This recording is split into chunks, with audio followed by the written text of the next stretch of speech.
সবাইকে স্বাগত কবিতার সাথে কিছুক্ষণ থাকার জন্য। পূর্ণিমাতে পূর্ণ হলো তোমার মনের স্বাদ। তুমি অথই জলে খুঁজেছিলে পূর্ণিমারি চাঁদ। তুমি বাসতে ভালো জলের খেলা, ভয়াল নদী সাঁঝের বেলা। সেই জলের মাঝে খুঁজতে তুমি দূর গগনের সাঁঝের তারা, মেঘের ছায়া নীল সাগরে ভাসিয়ে দিতে আমার অপরাধ। তুমি অথই জলে খুঁজেছিলে পূর্ণিমারি চাঁদ। আজকে দেখো সবাই যেন ক্লান্ত চোখে তাকিয়ে আছে, প্রাণের ভয়ে জলের দিকে দাঁড়িয়ে আছে গাছের মতো। গভীর শোকে স্তব্ধ পায়ে নিঃস্ব জলের বুকের ভেতর দাঁড়িয়ে আছে অষ্টপ্রহর। কিন্তু তবু দুঃখ আমার ভিন্ন প্রকার, মুষ্টিমেয় কয়টি লোকে চালাই গাড়ি জ্বালাই বাতি, দিন দুপুরে ইচ্ছে মতো ছিটিয়ে কাদা শখের গাড়ি। যাচ্ছে দেখো রাজার মতন নিজের বাড়ি। ছিটিয়ে থুথু আমরা যারা দাঁড়িয়ে আছি নিঃস্ব জলের বুকের ভেতর, চতুর্দিকে চোখের নিচে সবের খেলা কলার পাতে। নিজের ছেলে শুইয়ে দিয়ে ভাবছি শুধু এবার থেকে তোমার চোখে পড়িয়ে দেব কোন সে মায়ার ফাঁদ।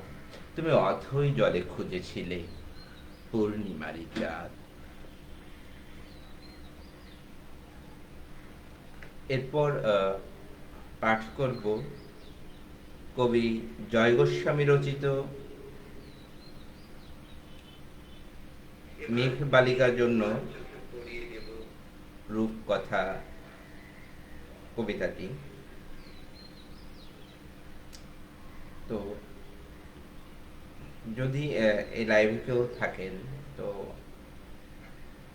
একটু লাইক কমেন্টস করে জানিয়ে দিলে আমার ভালো লাগবে।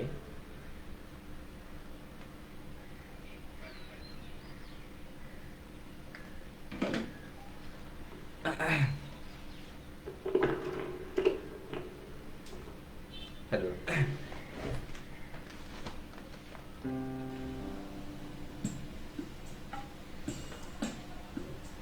যখন আমি ছোট ছিলাম খেলতে যেতাম মেঘের দলে। একদিন এক মেঘ বালিকা প্রশ্ন করলো কৌতূহলে, এই ছেলেটা নাম কি রে তোর? মেঘ বালিকা রেগেই আগুন, সরি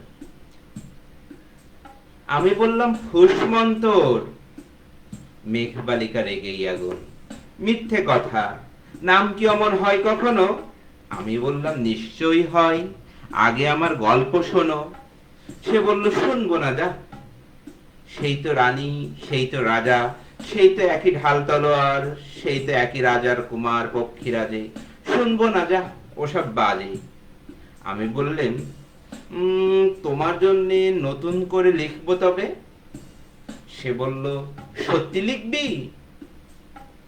বেশ, তাহলে মস্ত করে লিখতে হবে,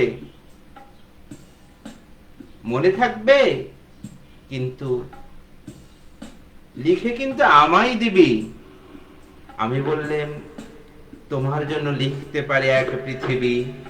লিখতে লিখতে লেখা যখন সবে মাত্র দু চার পাতা, হঠাৎ তখন ভূত চাপলো আমার মাথায়। খুঁজতে খুঁজতে খুঁজতে চলে গেলেন ছোটবেলার মেঘের মাঠে। গিয়ে দেখি চেনা মুখ তো একটিও নেই তল্লাটে। একজনকে মনে হলো ওরই মধ্যে অন্য রকম। এগিয়ে গিয়ে বললেন তাকে, তুমি কি সেই মেঘ বালিকা? তুমি কি সেই? সে বলল মনে তো নেই, আমার সব মনে তো নেই। আমি বললাম তুমি আমার লেখার কথা বলেছিলে। সে বলল সঙ্গে আছে, ভাসিয়ে দাও গাঙের ঝিলে। আর হ্যাঁ শোনো, এখন আমি মেঘ নই আর, সবাই এখন বৃষ্টি বলে ডাকে আমায়।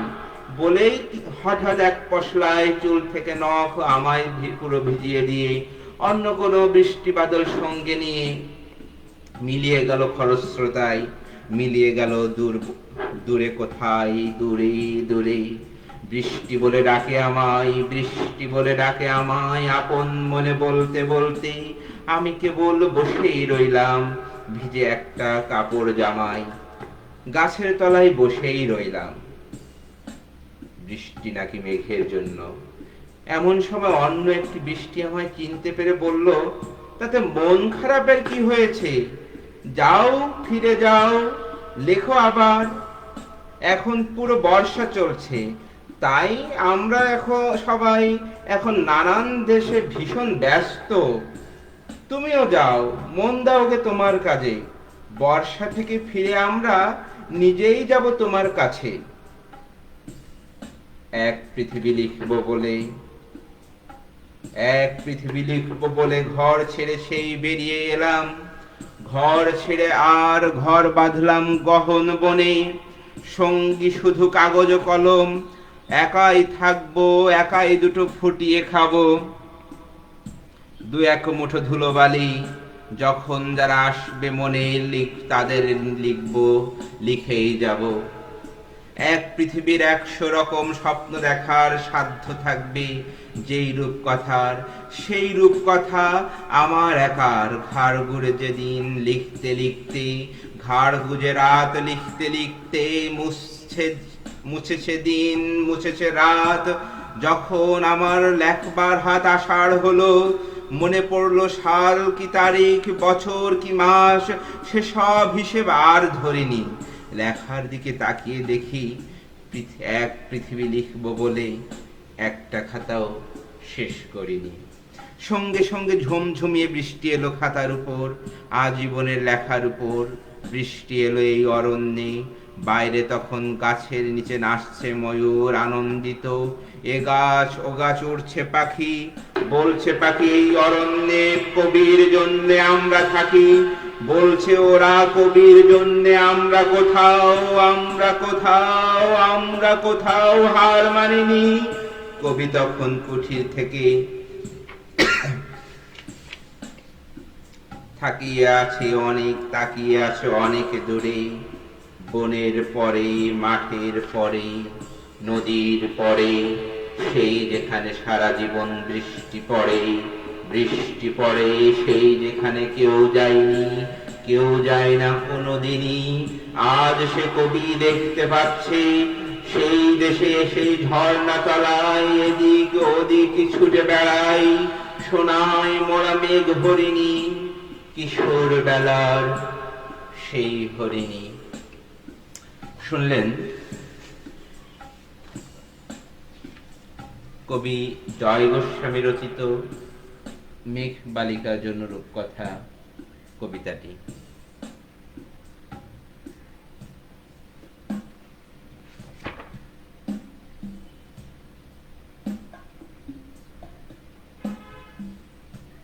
আমরা দুজন একটি গায়ে থাকি, সেই আমাদের একটি মাত্র সুর। তাদের কাছে গায়ে যে দোয়েল পাখি, তাহার গানে নাচে আমার বুক। তাহার দুটি পালন করা ভেড়া চড়ে বেড়ায় মোদের বটমূলে। যদি ভাঙ্গি আমার ক্ষেতের বেড়া, কোলের পরে নেই তাহারে তুলে। আমাদের এই গ্রামের নামটি খঞ্জনা, আমাদের এই নদীর নামটি অঞ্জনা। আমার নাম তো জানে গায়ের 5 জনে, আমাদের সেই তাহার নামটি রঞ্জনা। দুইটি পাড়ায় বড়ই কাছাকাছি, মাঝখানে শুধু একটি মাঠের ফাঁক। তাদের বনের অনেক মধুমাছি, মোদের বনে বাঁধে মধুর চাঁদ। তাদের ঘাটের পূজার জবামালা ভেসে আসে মোদের বাঁধা ঘাটে। তাদের পাড়ার কুসুম ফুলের ডালা বেচতে আসে মোদের পাড়ার হাটে। আমাদের এই গ্রামের নামটি খঞ্জনা, আমাদের এই নদীর নামটি অঞ্জনা। আমার নাম তো জানে গায়ের 5 জনে, আমাদের সেই তাহার নামটি রঞ্জনা। আমাদের এই গ্রামের গলি পরে আমার আমের বলে ভরে আমের বোল, তাদের খেতে আসে যখন তিথি, তাদের খেতে যখন তিসি ধরে, মোদের খেত তখন ফোটে সব। তাদের ছাদে যখন ওঠে তারা, আমার ছাদে দক্ষিণ হাওয়া ছোটে। তাদের বনে ঝড়ে শ্রাবণ ধারা, আমার বনে কদম ফুটে ওঠে। আমাদের এই গ্রামের নামটি খঞ্জনা, আমাদের এই নদীর নামটি অঞ্জনা, আমাদের এই আমার নাম তো জানে গায়ের 5 জনে, আমাদের সেই তাহার নামটি রঞ্জনা। শুনলেন কবি রবীন্দ্রনাথ ঠাকুর রচিত এক গায়ে কবিতাটি। সবাইকে ধন্যবাদ। সবাই ভালো থাকবেন, সুস্থ থাকবেন, এই কামনায় এখানে শেষ করছি। আল্লাহ হাফেজ।